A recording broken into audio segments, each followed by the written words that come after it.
Hello and welcome to the Falcon Blues TV. I'm joined once again by Dave, my beautiful co-host, right. and my equally beautiful co-host, Mike. Thanks again for joining us. So good we had him back again. Yeah, that's right, yeah. The rave reviews. Doing well.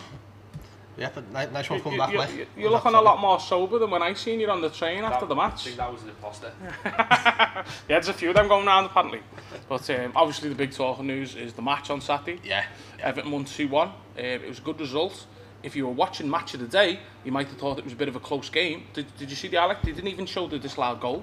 Which was the best move of the match. And I only found this out the other day. He was onside. Tosun was onside. Yeah. The coverage of Everton lately has just been absolutely fucking shambolic. That's the problem with it. You know, the first instance of like on that replay was the Southampton attempt on goal. I was like, we had about 15 minutes of good solid pressure on there as well, and he showed none of it. Absolutely none of it. I mean, it's not just BBC though in the match today, is it? It's Sky. They're all at it, aren't we? Those highlights made it look like Southampton were unlucky. It did. It really did. No, we were definitely the much better side. I was also surprised that, I don't know, I was sitting in Gladys Street and I thought Southampton should have had the pen in the first half. But I guess if it weren't worthy of showing it, but at the same time, surely a disallowed goal's worthy of showing, isn't it? But were you happy with the starting 11? Yeah, I thought that it's the right player in it to come in, Holgate. He's the one who's been training with the lads as well. And he played well at Wolves the second half. He did very well. Yeah. Kurt Zouma's only trained a few days, hasn't he? I think it was expected. I think I keep going back to what I was saying, where Silva and Brands are happy to say no. We want to give the lads who've been here a second chance. Yeah. You know, it might be a third or fourth chance in some cases for some players, but it was like, you know, a second chance for, you know, to step up. And to be fair, they have. It's a different side to what was to 3 months ago. It is, considering we've only really at the moment got one new signing in, but it's just a completely different attitude. There was more positivity around the place. Yeah. He's not reinventing the wheel either, is he? No, he's not doing things. He's not doing things that are completely revolutionising the team.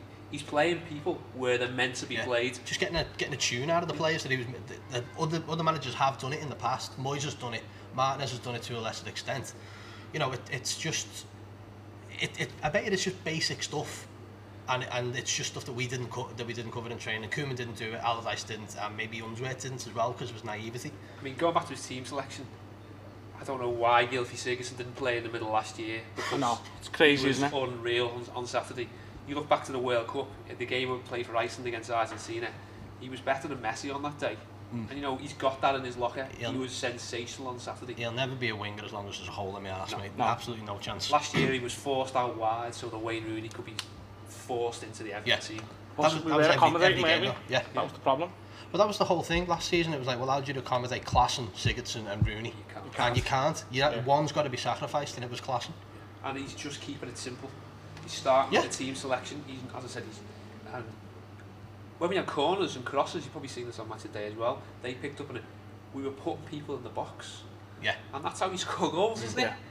We're having shots and we're loading the box on set pieces, on corners, on things like that. I think even defensively as well, there was one point, I think it was like 75 minutes. We might have been under the cosh a fair bit after that, I think it was after they'd scored. And we had all 11 in the box. Now that alarm bells almost started ringing when I saw that. I was like, hang on, something's not right here. You're throwing everyone back, but then it's like, well, hold on. Some fella behind me. We were up against it a fair bit, which benefited us out, definitely. That's expected. They just got back into the game. But some fella behind me had the boss shout. He just said, "Come on, Everton, don't Everton this up." And I was like, "Yeah." We all know that. We all know that phrase, mate. We've heard that time and time again. And what I really liked about Richarlison's performance was in the first half. I thought it must have been about after 20 minutes. He come back, tracked back, and did a really good tackle. And I was like, "Get in," because I think Everton could sign Lionel Messi, and until he did something like that, we wouldn't cheer him. Until he volleys someone. Certain people wouldn't anyway. What do you think about the atmosphere that was around the ground on Saturday? Good. You know what I mean? When was the last time it felt good? I know what you mean. I know what you mean, because last season was a bit of a slog, wasn't it? Because of the performance. There was no fume at all, was there? No, they weren't. It's just positive for the change, and I think the changes where we've made, these like-for-like subs. Cheers. Nice one, Jay. Cheers for that. These the like-for-like changes where we're looking at personnel. It's probably giving people like a bit like, oh, we've got something special going on here, and there's players in that side who need to step up, as I said before. So it's like, well, hang on, there's competition, and there's good competition, not competition for, all right, we'll accommodate them. Mediocre. Yeah, there is. Keane had another good game as well, and I think now he has to step up his game now because he's got big competition. I think defensively it's all sound. I think we just got to have a word with each other about this zonal marking as well. I think that's the only, that twice we've been let down by goals there, like in the last 2 games, and it's been down to zonal marking, set pieces, and we fell apart. Will it come? Probably. It's probably brand new to a lot of these players as well. I don't like zonal marking. No, I don't. All this malarkey, if the ball goes into your zone, get rid of it. Sorry. Men score goals, not zones. Well, you took the words out of my mouth. It's like how do you play in a zone? Do you have to wear hula hoops or something so you know I'm not moving any further, and if you bump into your mate, that's it? It's just a made up way to defend. Yeah. It's another way to blame someone. Yeah, as well. It was in your area. Yeah. What do you want me to do? Fucking deal with it. Speaking about blame, Ian Wright saying that Jordan Pickford should have been sent off for that clearing the ball. Exactly, clearing the ball. I don't think Ian Wright noticed that it went into fucking space. Well, the thing I didn't get was a couple of people said, well, and Ian Wright said it, well, he wasn't in control. Well, if he wasn't in control, he wouldn't have won the fucking ball. You know what I mean? And, all right, he caught him afterwards. He won the ball first. But Danny Ings jumps in and turns his back. Yeah. It's like, well, it's either that or get kicked in the face, mate. You know what I mean? He has followed through slightly, but by the same token, he's gone for the ball and he's won the ball. He's won the ball, yeah. The way Pickford clears the ball as well, you see him do those sideline slice, and that's what he's done with that one, hasn't he? Yeah. He's not gone to hurt him. He's just gone to do his natural kick. Full eye on the ball and full contact. That's all he's done. And you know, Nanez has made the frigging same kind of thing. But I think it's again the media having a go at Everton. Yeah. And it'll go on to something that we're talking about in a little bit. The strange thing about Ian Wright is as well. Last week he sort of defended Jagielka's red card. So how can he defend that and then say that's a red? That's inconsistent. You know, punditry. That. You know, they're either both reds or they're not. But to think that they all the Premier League said no to VAR, but now there's been 2 instances with Everton. I mean, I don't want VAR for having something like that, but VAR would have sorted that out straight away. A 30-second stop. It's worked in the World Cup. There's no reason why it shouldn't have worked in the Premier League. Did you see Kennedy's kick for Newcastle? The penalty? No, the one where he should have been sent off. He just volleyed someone. Yeah. Like, the FA have said he's not getting a free match ban for that. Yeah, Jagielka's getting a free match ban for winning the ball. Is that effectively falling over? Is defending just dead now? You know what I mean? Well, tackling's dead. It's an art form and it's gone out of the game. It's gone out of the game for a while, hasn't it? It's strange though, but what you teach young players now, go and win the ball, but be careful because you might get sent off. Yeah, don't get it. Don't hit the lad. It's dead, mate. Yeah, you're absolutely right. I think with Everton as well, I think we are still a work in progress. Against Wolves, we had 40 minutes before Jagielka went sent off where we looked good. I think Saturday again, we had 45 minutes, I think the first half, probably some of the best football I've seen for a long time. Yeah. Second half, we did tire. I don't know how much of that was because of Morgan Schneiderlin going off. I'm convinced we did miss him. Yeah, and I haven't been his biggest fan, but no, I mean I mentioned this last week when I was on. I said, you know, hopefully he's getting back to his best, and you know, hopefully this injury is just a short setback. And I haven't heard anything to suggest it's going to be longer term. We haven't yet. I don't really see. I know he's a local lad and I'm desperate for him to do well, but I don't really see how Tom Davies sort of fits into this new look Everton team. He's so diverse, isn't he, with people, and I thought he did alright, but for that goal, the Danny Ings one, he's the one who's lost the first header. His zone? Yeah, his zone, yeah. But someone made a really funny shout at the match about Tom Davies. Come on, and went, he's fucking Tommy Gravison with a wig, this lad. He just runs round and goes nuts, and I'm like, he's not that. Tommy Gravison was alright though. Yeah, he was. You know what I mean? Yeah. But I don't know, I thought Davies did alright. You know, and there's still time for him. There is still time. He's still a young lad. The way we're still trying to play with 2 defensive midfielders, and it was trying to accommodate Davis in a defensive midfielder role, which he isn't. He's not that Schneiderlin Gay type player. He's more higher up. He's a luxury player, and I don't think the way that we are playing at the moment we can accommodate too many luxury players where they can go missing, pick the ball up and pass the ball forward. I just think at the moment, with the team trying to find its feet, Just needs to bed in a bit more first before you start I think experimenting. I think he's possibly a substitute coming on when we're winning a game. I don't think he's there to shore things up, which he sort of was towards the end of the second half.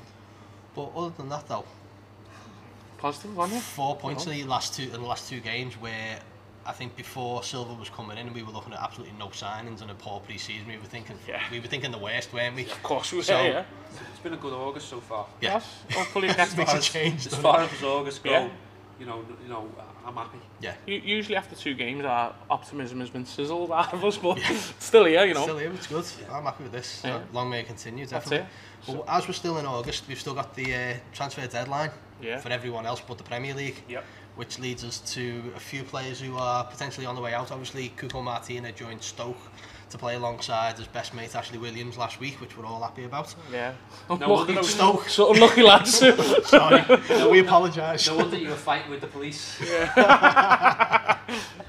Boss. But who else? We've got Balassi. Yeah. Is actually Villa. Just come in late, haven't he? Yeah. Was apparently moved to Middlesbrough on loan, along with Mo Bezic. Bezic is gone again. Best of luck to Mo Bezic. He's still in the squad. He's getting rid of the fat. Which is what we need. The squad was too big. I don't put and the age and the average age. Bringing that down has just been amazing. The fact that he's done it in the space of a month, it's just fair play. Yeah, he's working wonders. Yeah. Another potential outgoing is obviously Luckman. The latest quote I've heard today is Everton have said 28 million or nothing. And that's 28 million including add-ons. Now, I'd bite the friggin' hand off at the moment. At the moment now, a few weeks ago I said I want to keep him. He's a young player with potential.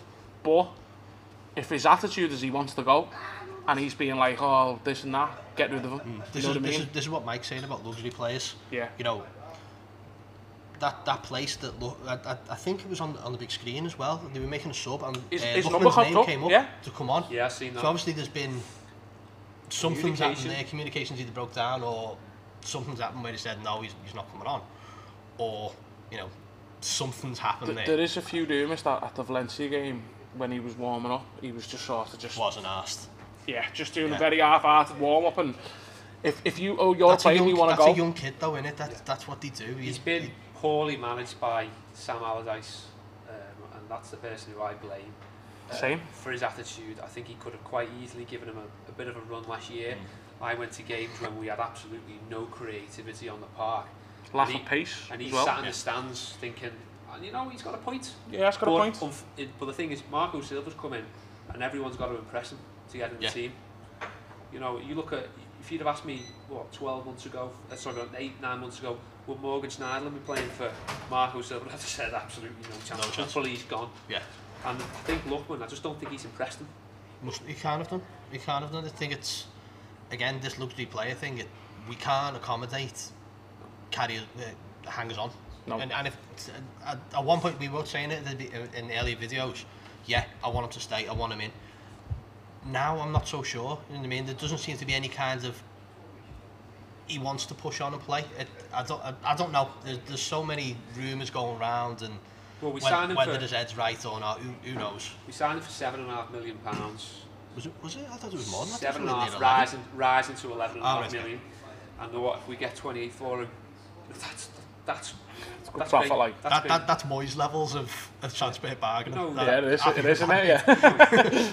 And that money can go to whoever. Hopefully, we buy another one of Barca's upcoming stars in the January transfer window. Exactly. Bring him in. I trust Marcel Brands with that money. Yeah. Whereas I didn't trust the people who had the money before. Yeah. But we'll see what happens. Mate. Yeah, I think this is going to roll and roll. I think there's a few more twists in this saga. This is going to be a last-minute one. What date's the German transfer window show? Is that August 31st? Yeah. Or is it? I don't know if it's the 28th or the 31st. It's coming up anyway, it's close. It's about a week away anyway. But speaking of Big Sam, go on, Mike, all yours.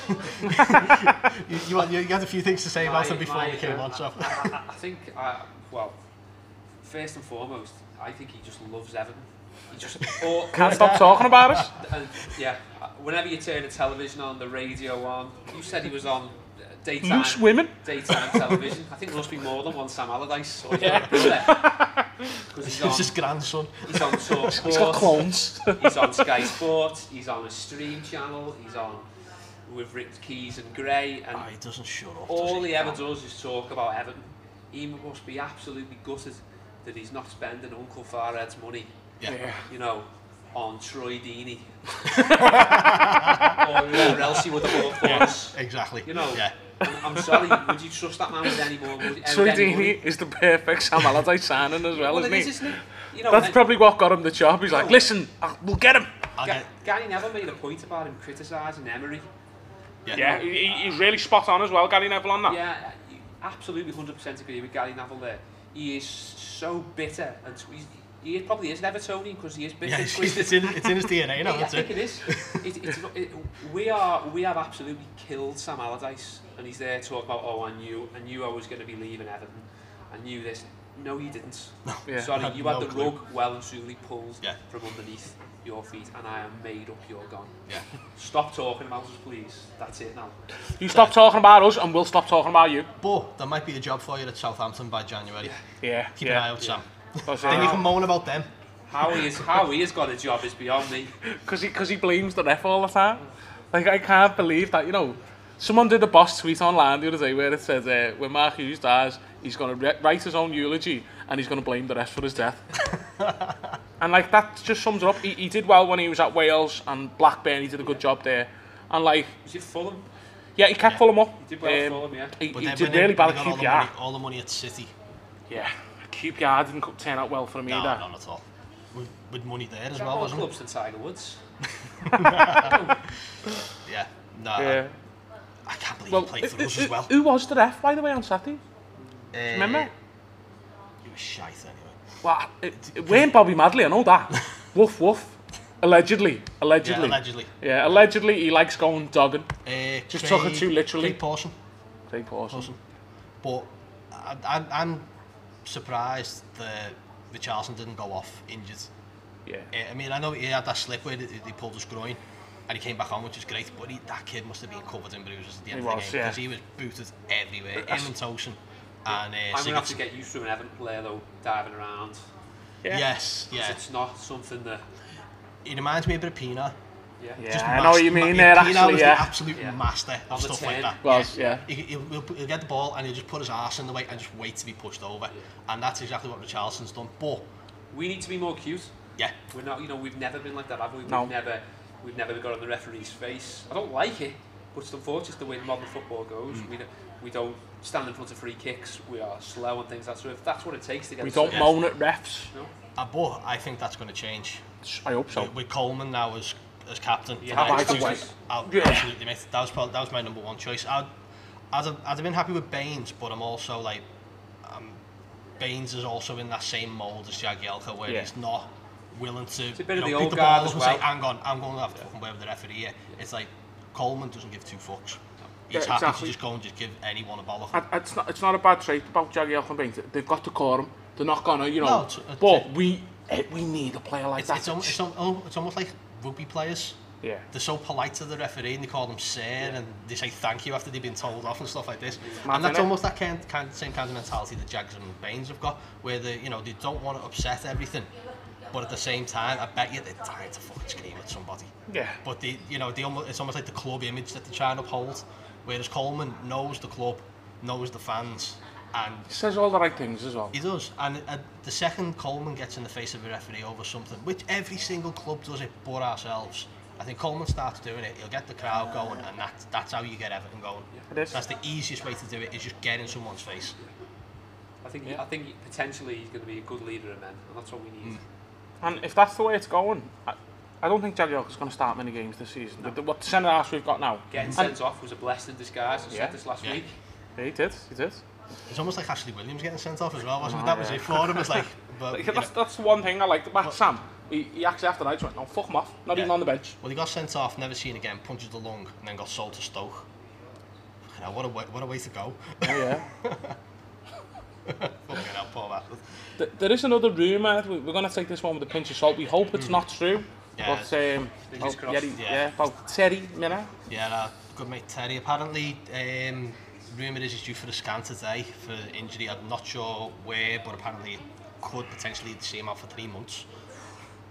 it wouldn't be an Everton transfer window Yeah, without a long drawn out injury like that. It's a good job Mason Holgate's playing so well.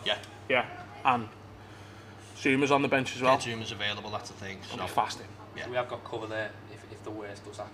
Yeah. But anyway, fingers crossed it's not. Yeah. That's it. And that's all we got time for. Done. Just a few other little mentions. Don't worry, I've got No, this covered. Right, okay, so first one. Thank you to everyone who's followed us so far, the Falcon Blues TV on Twitter. 600 followers since Thursday. Let's keep it going. The Falcon Blues 1878's got over 4,000. Come on, come and meet us. Come on. That bloke with the chainsaw, we're coming for him. Yeah, he's got 4,000 followers. Do you really want to follow a psycho around with a chainsaw? I know, yeah. Think so. Go and follow us, we're just as bad. But also, be sure to like and subscribe to Falcon Blues TV on our YouTube channel. And a big hello to the Black Watch. The magazine's on sale. £2 outside the ground. Yep. Lovely back as well. Isn't that boss? Yeah. So bring that What a picture that is. closer. That's amazing, that. More of them, please. If he's half as good as the keeper who wore that. Oh, definitely. Yeah, definitely, yeah. Another big thanks to the Grand Old Team podcast. I was going to say Jason Keaton, then the keeper who wore that. Paul Gerrard probably wore one like that as well. Remember him? Ugh. Sorry. Big thanks to the Grand Old Team podcast for always giving us a shout out. Yeah. And don't forget to follow Part Adam on Twitter, Groucho as well. Everyone from Grand Old Team as well. Cheers. Yeah. The only other thing I'd like to say is to Paul Mason, what a waste of money, eh? Oh my God. Don't you look like a fucking knobhead, mate? Oh, no thank you, fuck you to that. And another stat we had was Richarlison is one of the most fouled players this season. No, it's only been 2 games, but don't worry about what Paul Mason thinks. Richarlison doesn't even know who you are, mate. But a message to Richarlison, you just...